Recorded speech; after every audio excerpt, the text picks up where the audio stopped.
을 주장하는 것이 타당한가의 문제는 남는다는 겁니다.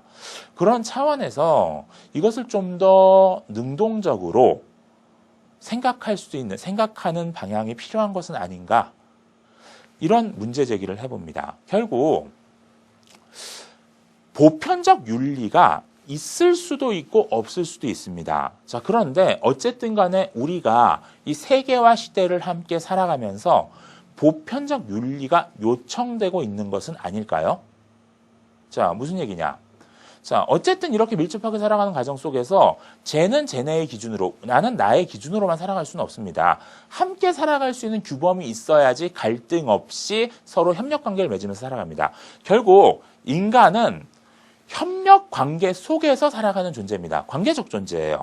그리고 인간의 그런 협력 범위는 점점 넓어졌습니다. 과거 원시적인 상태에서는 시족 정도 단위에서, 가족 정도 단위에서 머물렀던 집단의 규모는 점점 커지죠.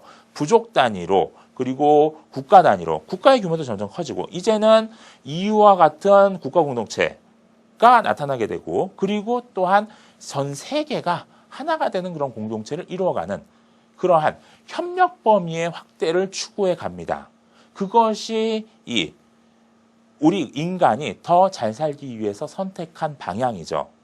그렇다면은 이렇게 함께 살아가는 과정 속에서 적어도 우리가 함께 살아가기 위한 문화 규범을 만들어갈 수 있는 건 아닐까요? 즉, 보편적 윤리는 설사 지금은 없다 하더라도 그런 보편적 윤리를 만들어가는 방향으로 가야 하는 건 아닐까요? 즉, 보편적 윤리는 존재한다고 볼 수도 있고 존재하지 않는다고 볼 수도 있지만 적어도 보편적 윤리를 앞으로 구성해가는 방향으로 가야 하는 건 아닐까요? 이런 이야기를 할 수 있습니다. 즉, 문화상대주의 또는 윤리적 상대주의가 가지고 있는 그 한계를 극복하는 방향은 어쩌면 다시금 보편을 요청하는 것일 수 있다는 겁니다. 물론 아까 얘기했던 보편적인 것이 있다고 보는 입장의 한계, 그것이 폭력이 될 수도 있다는 것. 이 한계는 명확하게 인식하면서 그런 것들을 만들어 가야겠죠. 굉장히 조심스러운 태도가 필요할 겁니다. 자, 오늘 이 문제는 바로 이런 식으로 이제 하나의 길을 제시하겠습니다. 다른 길도 있을 수 있습니다. 그 다른 길은 여러분들이 생각해보고 찾아보시길 바랍니다. 자, 그러면 이것과 관련된 논술 문제 풀어보도록 하겠습니다. 자, 실전 논술 문제 보도록 하죠. 자, 문제 봅니다. 자, 2008년도 숭실대 모의 문제인데요. 문화의 차이에 관하여 가나 다의 관점이 잘 드러나도록 비교 설명하시오. 자, 이거 비교 분석 유형 문제입니다. 자, 차이점을 비교 분석하는 거네요. 자, 그럼 차이점 비교 분석해 보도록 하겠습니다. 일단 제시문 분석부터 해봐야죠. 자, 제시문 가는 지금 인도의 암소 숭배 전통에 대해서 이야기하고 있습니다. 자, 이런 인도의 암소 숭배 전통에 대해서 서구의 사람들은, 서구 학자들이나 이런 사람들은 사실 이것이 되게 잘못된 것이다 라고 생각하기가 쉽다는 겁니다. 자, 왜냐? 지금 인도의 1000만 마리의 쓸모없는 암소들, 지금 이 숭배받는 암소들은 죽일 수 없거든요. 그 고기를 먹을 수 없습니다. 그냥 돌아다녀요.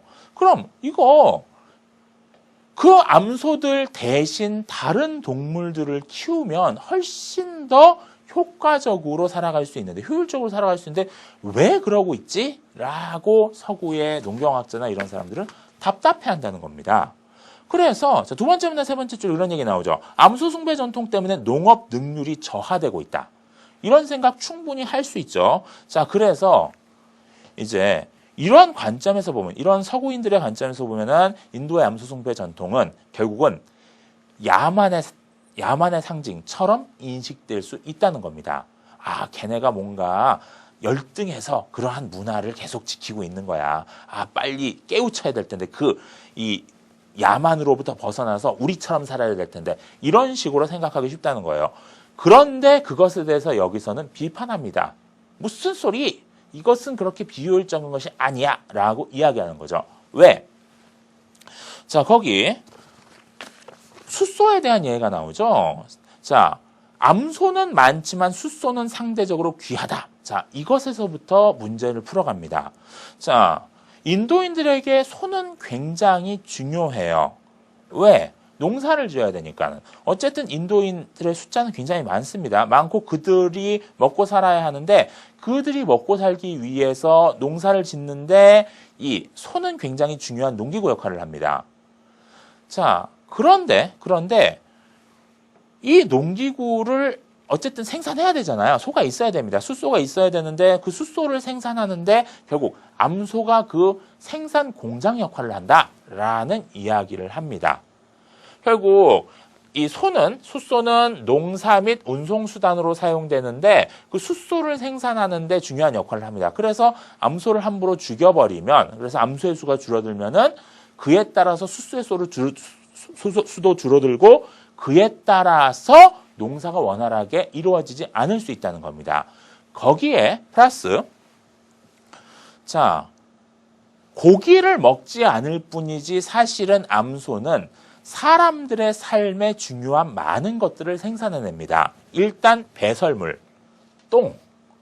자, 여러분, 똥이 무슨 이라고 생각할지 모르지만 사실 전통적인 사회에서 똥은 굉장히 중요한 재료의 역할을 합니다. 우리나라에서도 옛날에 이 퇴비를 만들 때 이 배설물은 되게 중요했어요. 그래서 저는 이런 말도 들었습니다. 오줌을 누우려고 할 때 다른 집에 가서 누우면 안 된다. 꼭 우리 집에 달려가서 그걸 누워야 된다. 자, 이런 식으로 행동했었다고 합니다. 되게 중요하죠. 특히 암소의 배설물은 자, 취사와 난방 연료로 사용됩니다. 그걸 어떻게 이 연료로 사용해요? 자, 이거를 말리는 거야. 말린 다음에 그것을 떼면은 뭐 냄새는 어떨지 모르겠지만은 굉장히 화력이 좋은 연료가 된다는 겁니다. 또한 자, 이게 건축재료로 사용되는 경우도 있어요. 자, 근데 그것까지는 안 나오죠. 어쨌든 그렇고요. 그리고 우유를 생산하죠. 그 우유를 계속 마실 수가 있는 겁니다. 그래서 부족한 식량을 채울 수 있는 거죠. 중요한 단백질 공급원 역할을 합니다. 결국 그 소를 죽여서 먹는 것보다 계속 우유를 생산하도록 해서 그것을 공급받아 먹는 게 더 나을 수도 있다는 겁니다.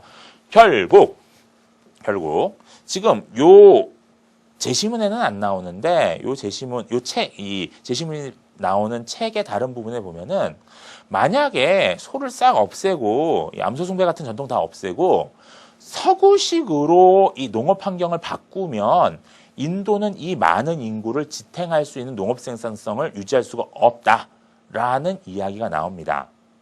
그러니까는 인도의 이런 암소 숭배 전통이나 이런 것들은 이것이 이제 오랜 시간에 걸쳐서 사람들이 살아가는 과정에서 그 환경에 적응하기 위해서 발달시킨 그러한 것이라는 거죠. 결국은